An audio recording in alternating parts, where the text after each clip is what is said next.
चल ना पापी रास्ता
সহযোগ কৰিব আৰু প্ৰমোদ বড়ো ছাৰে এই ৰিবনখন কাটি আমাৰ আজি সাংস্কৃতিক মঞ্চ মুকলি কৰিব।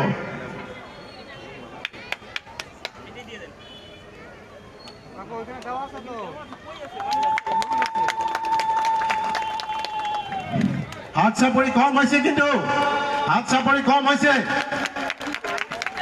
আৰু বহুত হাত চাপৰি লাগে আমাক।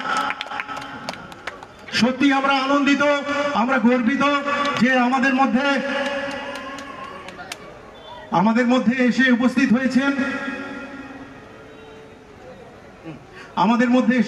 হয়েছেন আমাদের মুখ্য অতিথি সম্মানীয় শ্রী প্রমোদ বড়ো মহাশয় এবং সেই সঙ্গে মাধব ছেত্রী, জয়ন্ত বসুমাতারি এবং অন্যান্য অতিথিরা।